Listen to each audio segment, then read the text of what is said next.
Hey guys, welcome back. So in this short video, I'm going to talk about top trading tips. This is just a broad selection of tips that, I've either picked up from people throughout my career or I've come up with myself and I find them really, really useful. Look at them, take them, use them for yourself, tweak them a little bit, discard them, take the ones you like, discard the ones you don't, kind of work with it however you want. It's all about trading is very, very personal. So, it's all good. Right, my first number one tip is this.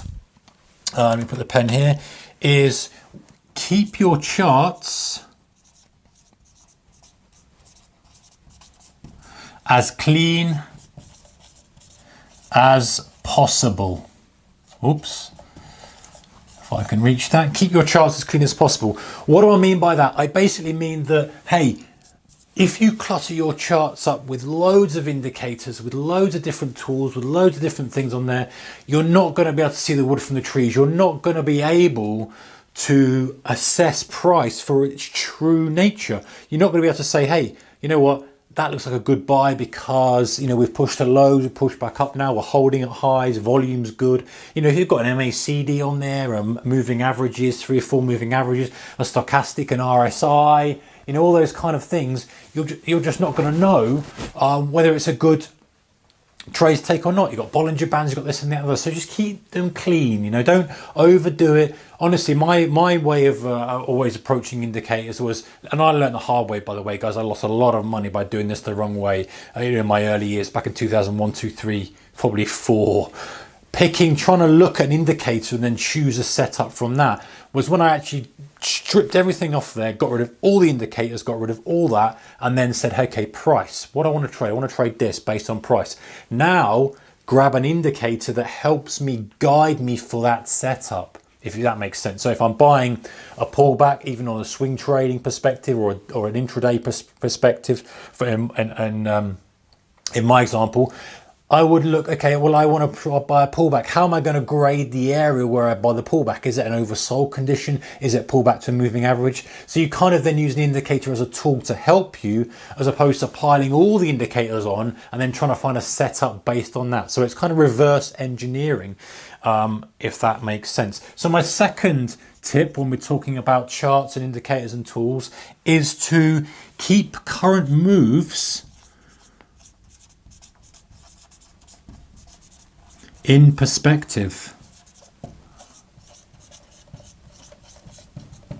So what do I mean by that? I basically mean that, hey, you need to watch and see what's going on. If you're looking at 1 minute chart and you see suddenly this thing spike up here, if you're too focused on an intraday chart and you're too looking aggressively at that, then you're not going to see the fact that the prior few days you were kind of in this range.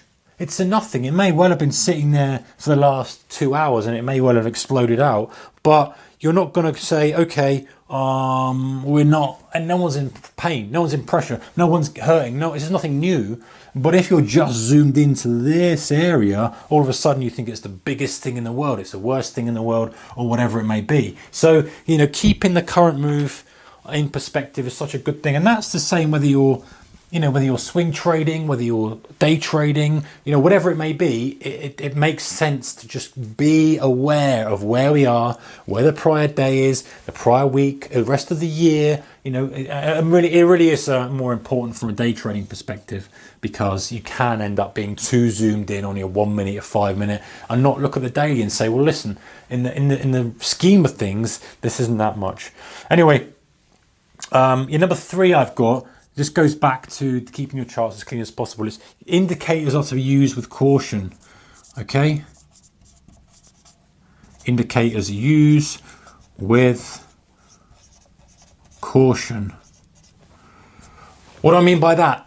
Similarly to what I was saying before about keeping your charts as clean as possible, be very careful when you use indicators. Now let me explain and give you an example here. Let's put this iPad down for a second.